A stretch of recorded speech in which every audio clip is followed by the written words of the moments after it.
Hi students, आज हम यहाँ पे मैथ में क्लास 11th का फर्स्ट चैप्टर जो कि आपका सेट है उसकी पहली एक्सरसाइज को यहाँ पे हम डिस्कस करने वाले हैं। तो हम स्टार्ट करते हैं आपका एक्सरसाइज 1.1 जो आपका फर्स्ट क्वेश्चन है, which of the following are sets, justify your answer. तो बताने आपको कि इसमें कौन सा सेट है और कौन सा सेट नहीं है। जैसा कि आपको पता है कि सेट की डिफिनीशन क्या होती है, well defined collection of objects are called set. तो उसको हम फॉलो करते हैं। पहला आपका कलेक्शन क्या है, the collection of all the months of a year beginning with the letter J. तो किसी ईयर में जे से स्टार्ट होने वाले मंथ्स का जो सेट है, जैसे आपको पता है इसमें फिक्स मंथ्स है, जनवरी है, इसमें आपका जून है, इसमें आपका जुलाई है। तो सबको पता है कि भाई साल में जो जे से स्टार्ट होने वाले मंथ्स हैं वो आपके जनवरी, जून और जुलाई है। तो ये हमारा वेल डिफाइंड कलेक्शन है, तो इसलिए हमारा सेट है, इट्स अ सेट। बात करते हैं सेकंड की। तो सेकंड में आपको दे रखा the collection of 10 most talented writers of India. देखिए ये वाला question, 10 most talented writer of the India, ये एक चॉइस के ऊपर वेस्ट हो जाता है। अगर हम इसका कलेक्शन तैयार करवाएं कुछ 2 या 4 लोगों से, तो सबके अपने अलग अलग कलेक्शन में अलग अलग राइटर्स के नाम आपको मिलेंगे। तो ये हम कह सकते हैं कि ये हमारा कलेक्शन वेल डिफाइंड नहीं है। Given collection is not well defined, so it is not a set। ये हमारा सेट नहीं होगा। बात करते हैं थर्ड की, a team of 11 best cricket batsman of the world. अभी हमने बात किया, यहाँ पे हमें कौन सा कलेक्शन दिया गया है, 10 most best batsman of the world in cricket. तो ये भी एक चॉइस के ऊपर है, सबकी अपनी अलग अलग चॉइस है। किसी को किसी की बैटिंग पसंद है, तो किसी को किसी की बैटिंग पसंद है। दैट मीन्स कह सकते हैं कि ये भी जो हमारा कलेक्शन है वो वेल डिफाइंड नहीं है, देयरफॉर ये भी हमारा सेट नहीं होगा। तो लिखेंगे नॉट अ सेट। बात करते हैं फोर्थ की, the collection of all boys in your class. तो किसी भी क्लास में कितने बॉयज़ हैं, इसका नंबर फिक्स है, तो कह सकते हैं हमारा वेल डिफाइंड कलेक्शन है और ये हमारा क्या है, एक सेट। ये हमारा एक सेट होगा। बात करते हैं 5 में, the collection of all natural number less than 100। तो लेस देन 100 सबको पता है नेचुरल नंबर्स कितने होंगे, 1 2 3 शो ऑन अप टू 99। तो ये भी हमारा वेल डिफाइंड कलेक्शन है, दैट मीन्स ये भी हमारा क्या होगा, सेट होगा। बात करते हैं नेक्स्ट क्वेश्चन की, a collection of novels written by the writer Munshi Premchandra ji द्वारा लिखे गए जितने भी नॉवेल्स हैं उसका कलेक्शन एक वेल डिफाइंड कलेक्शन होगा, क्योंकि ये फिक्स है कि ये वाला नॉवेल प्रेमचंद जी ने ही लिखा है, तो ये हमारा वेल डिफाइंड कलेक्शन है। दैट मीन्स ये भी हमारा क्या होगा, सेट होगा। तो ये आपका पहला क्वेश्चन होगा। बात करते हैं सेकंड क्वेश्चन की। तो सेकंड क्वेश्चन में आपको दे रखा है, let A is equal to, जो इसमें एलिमेंट है 1 2 3 4 5 6। आपको यहाँ पे 2 सिंबल्स में से कोई एक सिंबल यहाँ पे इंसर्ट करना है, या तो आप ये सिंबल इंसर्ट करो या तो आप ये सिंबल यहाँ पे जो वैकेंट प्लेस है उस पर आपको इंसर्ट करना है। आप देखिए यहाँ पे 5, फिर यहाँ पे एक वैकेंट प्लेस है, फिर यहाँ पे सेट ए है। तो बताना क्या 5 इस सेट ए में है कि नहीं है। तो आप देख सकते हैं यहाँ पे 5 हमें दिख रहा है, दैट मीन्स हम कहेंगे कि 5 बिलोंग्स टू ए। इसको हम क्या पढ़ते हैं, 5 बिलोंग्स टू ए। इसको हम ऐसे रीड करते हैं। अगर वो एलिमेंट सेट में है तो आप ये वाला सिंबल यहाँ पे पुट करोगे, और अगर वो गिवन एलिमेंट इस सेट में नहीं है, जैसे अगर हम बात करते हैं नेक्स्ट क्वेश्चन की, तो 8 यहाँ पे एक वैकेंट प्लेस है और यहाँ पे सामने एक सेट ए है। तो आप देखिए कि 8 इस सेट में नहीं है, दैट मीन्स हम ये वाला सिंबल यहाँ पे पुट करते हैं और इसको ऐसे रीड करते हैं, 8 does not belongs to set A. ऐसे आप थर्ड देखिए, 0, आप देख सकते हो इजीली कि 0 इस सेट में नहीं दिख रहा है, तो हम ये वाला सिंबल पुट करेंगे, that means 0 does not belongs to A. बात करते हैं फोर्थ क्वेश्चन की, इसके फोर्थ पार्ट की। तो यहाँ पे फोर्थ और यहाँ पे एक वैकेंट प्लेस, तो आप देखिए फोर्थ इस सेट में यहाँ पे इजीली आपको क्लियरली दिख रहा होगा, तो आप ये वाला सिंबल यहाँ पे क्या करते हैं, पुट करते हैं। बात करते हैं फिफ्थ पार्ट की, 2। तो आप इजीली देख पा रहे हो कि 2 इस सेट में बिलोंग कर रहा है कि नहीं कर रहा है। 2 यहाँ पे है तो हम ये वाला बिलोंग्स टू का सिंबल यहाँ पे इंसर्ट करते हैं। बात करते हैं इसके 6 वाले पार्ट का, 10। तो आप इजीली देख सकते हो कि 10 इस सेट में बिलोंग कर रहा है कि नहीं कर रहा है। तो इजीली इस सेट में 10 कहीं पे दिखाई नहीं दे रहा है, तो हम कहेंगे 10 does not belongs to set A. ये आपका हुआ सेकंड क्वेश्चन। बात करते हैं थर्ड क्वेश्चन की, write the following sets in roster form. आपको पता है सेट को लिखने की 2 मेथड्स हैं, एक रोस्टर फॉर्म होता है, एक सेट बिल्डिंग मेथड होता है। तो यहाँ पे हम इसका फर्स्ट क्वेश्चन देखते हैं। फर्स्ट क्वेश्चन में आपको एक सेट यहाँ पे दिया गया है, सेट ए, जो कि कुछ इस फॉर्म में लिखा गया है, x such that x is an integer, x is an integer and students, ये जो आपको सेट दिया गया है ये आपका सेट बिल्डिंग फॉर्म में दे रखा है, इसको हमें रोस्टर फॉर्म में लिखना है। तो आप देखिए x यहाँ पे किस तरीके से डिफाइन किया गया है, x such that x is an integer and x की वैल्यू क्या है, -3 से ग्रेटर है और 7 से लेस देन है। तो इसका मतलब हम वो सारे इंटीजर यहाँ पे लिखेंगे जो -3 से बड़े हों, दैट मीन्स -2, -1, 0, और 7 से छोटे हों, दैट मीन्स हमें 1, 2, 3, 4, 5, 6 तक के इंटीजर्स को लेने हैं।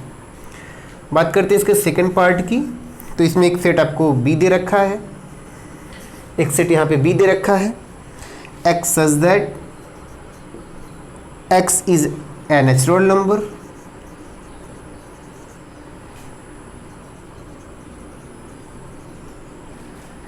Less than 6।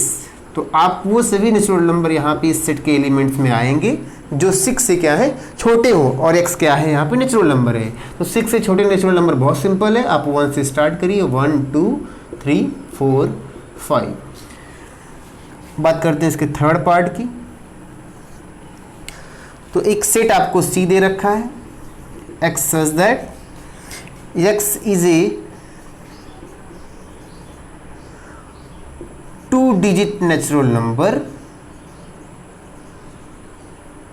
2 digit natural number such that the sum of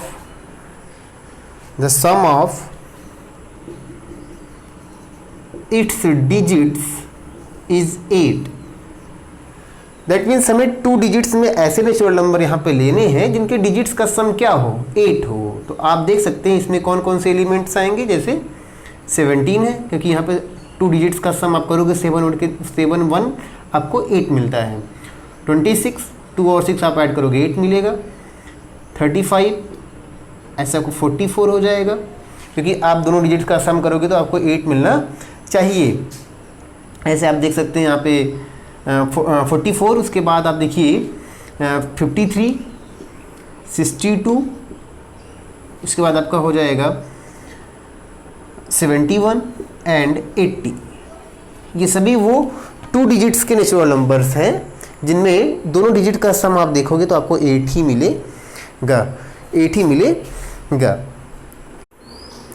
अब हम थर्ड में आपका क्वेश्चन नंबर जो आपका फोर्थ पार्ट थर्ड का है वो देखते हैं। तो यहाँ पे आपको सेट डी दे रखा है, जहाँ पे आपको दे रखा है x such that x is A prime number which is divisor of 60। तो 60 के आपको डिवाइजर्स आपको लिखने हैं, तो आप 60 को फैक्टराइज करेंगे तो आपको मालूम है।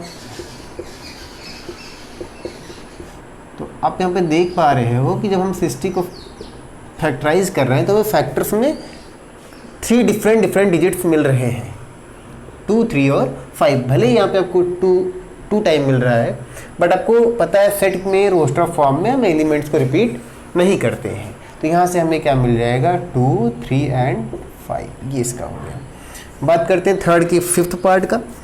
यहाँ पे आपको एक सेट ई दे रखा है और क्वेश्चन में बोला गया है the set of all letters in the word trigonometry. तो टिग्नोमेट्री में जितने भी वर्ड्स आए हैं सबको एक एक बार ही लिखना होगा, चाहे वो कितने ही बार आए हो, लेकिन लिखना एक ही बार होता है। तो आप देखिए यहाँ पे आपको एक TR आई, सभी लेटर्स को एक एक बार आप यहाँ पे शो करते हो। तो यहाँ देखिए ओ आपको भले ही 2 बार आया, बट आपने एक बार लिख दिया तो आपको एक ही बार लिखना है।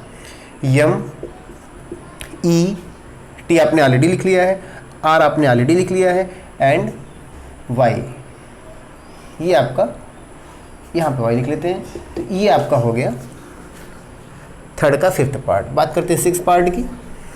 एक सेट यहाँ पे आपको एफ रोस्टर फॉर्म में लिखना है। The set of all the letters in the word better. तो बेटर में भी जो भी वर्ड्स हैं सबको एक एक बार यहाँ पे हम लोग मेंशन करते हैं। ई आपको 2 बार नहीं लिखना है, आपने एक बार ई लिख लिया है तो बी ई टी, और आपको एक बार आर को यहाँ पे नोट कर देना है। तो ये हो गया आपको बेटर में आए हुए इंग्लिश अल्फ़ाबेट के वर्ड्स का सेट। बात करते हैं क्वेश्चन नंबर 4 की। तो यहाँ पे आपको रोस्टर फॉर्म में सेट दे रखे हैं, इनको आपको लिखना है सेट बिल्डिंग फॉर्म में। तो आप यहाँ पे देखिए, यहाँ पे एक सेट दे रखा है, यहाँ पे एक कॉमन प्रॉपर्टी आपको ढूंढनी होती है, फिर हम इसको सेट बिल्डिंग फॉर्म में फर्स्ट तो आपको ये सो ही करना पड़ता है एक्स सच दैट। अब आप कॉमन प्रॉपर्टी देखिए, तो जो भी 4 एलिमेंट्स आपको इसमें दिखाई दे रहे हैं वो सब क्या है, 3 के मल्टीपुल हैं। 3 1 जा 3, 3 2 जा 3, 3 3 जा 9, 3 4 जा 12। दैट मीन्स ये 3 के फर्स्ट 4 मल्टीपुल्स हैं। तो हम लिख सकते हैं x such that x is equal to 3n। 3 के मल्टीपुल हैं, और वो कितने मल्टीपुल्स हैं, पहले 4 मल्टीपुल्स हैं। तो यहाँ पे n की वैल्यू वेयर आप यहाँ पे मेंशन कर दीजिए। जो n की वैल्यू क्या है, वो 1 से ग्रेटर आर इक्वल है, but less than or equal to 4 है।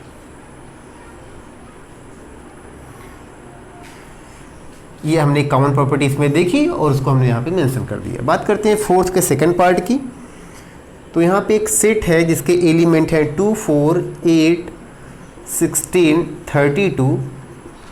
तो आप देखिए एक्स सच दैट, क्या आप कॉमन प्रॉपर्टी दिख रही है, ये हमारे जो है वो 2 2 जा 4, 4 2 जा 8, 8 2 जा 16, 16 2 जा 32। तो जो कॉमन प्रॉपर्टी आप इसमें देखिए, तो आपको दिखाई दे रहा है कि ये क्या है, 2 के पावर्स में है। 2 का पावर आप 2 करेंगे तो 4 आएगा, 2 का पावर 3 करेंगे तो 8 आएगा, 2 का पावर 4 करेंगे तो 16 आएगा, और 2 का पावर 5 करेंगे तो 32 आएगा। दैट मीन्स कह सकते हैं 2 का पावर n, और n क्या है 1 2 3 4 5। दैट मीन्स हम यहाँ पे कह सकते हैं n की जो वैल्यू होगी वो 1 से greater or equal to but less than or equal to 5, क्योंकि ये क्या है, पहले 2 के फर्स्ट 5 पावर्स हैं। 2 का पावर 1 करने पर ये, 2 का पावर 2 करने पर ये, 2 का पावर 3 करने पर ये, 2 का पावर 4 करने पर 16, और 2 का पावर 5 करने पर 32 मिलता है। बात करते हैं 4th के 3rd पार्ट की।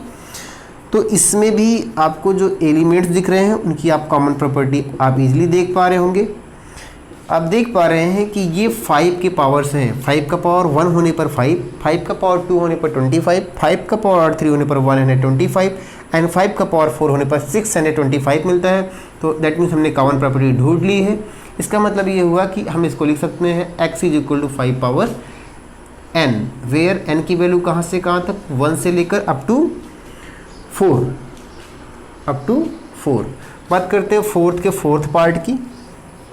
तो यहाँ पर भी आपको देखिए ऐसे एलिमेंट दे रखे हैं। एक बात यहाँ पे आपको नोट करना है कि यहाँ पे सो ऑन है, दैट मीन्स इससे इनफाइनाइट नंबर ऑफ एलिमेंट्स हैं। तो x such that x is equal to, अब इसमें आप कॉमन प्रॉपर्टी ढूंढिए। तो ये क्या है, 2 का मल्टीपुल है, तो इज इक्वल टू हो जाएगा 2n, वेयर n क्या है, वो नेचुरल नंबर में बिलोंग करता है। अगर आप 2 की वैल्यू 1 लेंगे तो 2 1 जा 2, 2 की वैल्यू अगर आप 2 लेंगे 2 2 जा 4 आएगा, 3 लेंगे तो 2 3 जा 6, एंड सो ऑन, ऐसे एलिमेंट्स मिलते चले जाएंगे। बात करते हैं 4th के 5th पार्ट क्वेश्चन की। तो यहाँ पे एक सेट है जिसके एलिमेंट्स है 1 4 9 अप टू 100। तो यहाँ देखिए आप देख पा रहे होंगे ये 1 का स्क्वायर है, ये 2 का स्क्वायर है, ये 3 का स्क्वायर है, एंड सो ऑन, ये 10 का स्क्वायर है। दैट मीन्स x की वैल्यू क्या है, वो आपका है n power n, that means ये 1 का स्क्वायर, 2 का स्क्वायर, 3 का स्क्वायर, सॉरी यहाँ पे होगा n स्क्वायर होगा।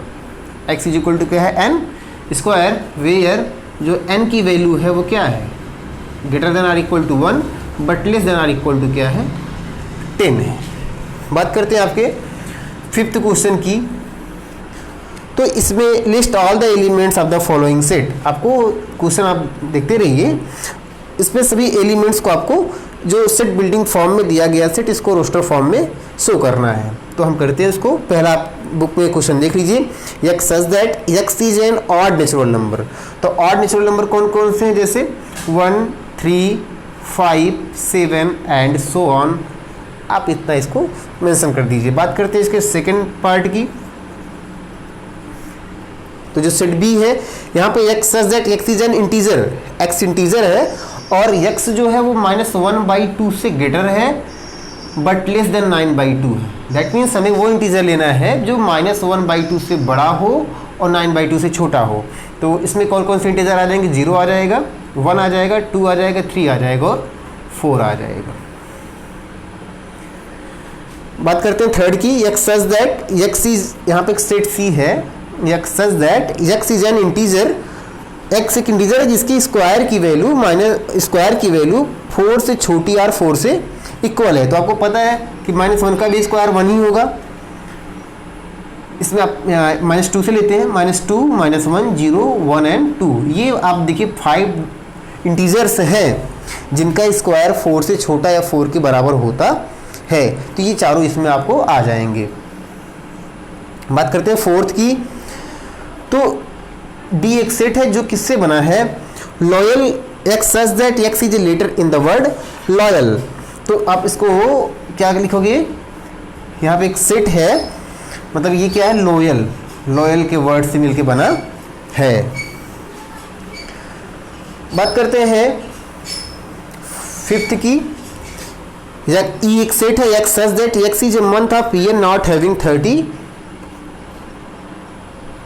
डेज। तो 31 डेज जिस मंथ में नहीं होता वो इस सेट में एलिमेंट्स में आ जाएंगे। और ये सेट है तो इसको आप यहाँ करली ब्रैकेट में करके सारे एलिमेंट्स को अलग अलग आप ऐसे कर दीजिए। ई में आप देखिए, x such that x is a month of year not having 31 days. तो किसमें किसमें नहीं, जैसे फरवरी में 31 1 डेज नहीं होते, अप्रैल में है, अब उसका जून है, उसके बाद आपका सितंबर है। बात करते हैं 6th पार्ट की, तो इसमें एक सेट f है, x such that x is A consonant in the English alphabet which precedes k के पहले आने वाले सभी कॉन्सोनेंट्स आपको इंग्लिश अल्फाबेट के लिखने हैं। b हो जाएगा क्योंकि a वावेल है, b हो गया, c हो गया, d हो गया, e नहीं लेना है, f हो गया, g हो गया, h हो गया, g हो गया, ये हो गए। और करते हैं पहले एक्सरसाइज की लास्ट क्वेश्चन नंबर 6 की बात करते हैं। तो यहाँ पे आपको मैचिंग करना है, मैच करना है। तो आप देखिए, ये इधर से देखिए, इधर आपको रोस्टर फॉर्म में दिया गया और इधर आपको सेट बिल्डिंग फॉर्म में दे रखा है सेट को। तो पहला सेट क्या है, x such that x is A prime number and A divisor of 6। x क्या हो, प्राइम नंबर और 6 का डिवाइजर हो। तो भाई इसमें तो ये 6 के डिवाइजर हैं जरूर, लेकिन इसमें प्राइम नंबर्स नहीं है क्योंकि 6 हमारा प्राइम नंबर नहीं है। तो इसको छोड़ देते हैं। इस पर आते हैं, ये दोनों प्राइम नंबर्स हैं, 2, 3 दोनों प्राइम नंबर्स हैं और 6 के डिवाइजर भी हैं। तो आपका सेकंड किससे मैच कर जाएगा, फर्स्ट ए से मैच कर जाएगा। आपका जो लेफ्ट हैंड साइड में सेकंड है वो राइट हैंड साइड के ए से मैच कर जाएगा। आते हैं इस पे, x such that x is an odd number less than 10। तो 10 से छोटे ऑड नंबर कौन कौन से, आपको सीधा दिख रहा होगा 4th। आपका बी मैच कर जाएगा 4th से। उसके बाद सी देखिए, x such that x is natural number and divisor of 6। Natural number हो, 6 का डिवाइजर हो, तो आपको दिख रहा होगा फर्स्ट आपका मैच करेगा सी से। और लास्ट आपका थर्ड आपका किससे मैच कर जाएगा, डी से। क्या है, x such that x is a letter of the word mathematics. तो आपका मैच कर जाएगा डी से। कहने का मतलब है कि आप पहले इस साइड को पढ़िएगा और कौन सा सेट इससे इधर मैच कर रहा है आप इसको ढूंढिएगा। तो आप राइट हैंड साइड को देख के लेफ्ट हैंड साइड को डिसाइड करिएगा। तो इसका मतलब ये हुआ कि आप यहाँ पे देख सकते हैं कि फर्स्ट आपका सी से मैच करता है, सेकंड आपका ए से, थर्ड आपका डी से और फोर्थ आपका बी से मैच करता है। Thank you for watching.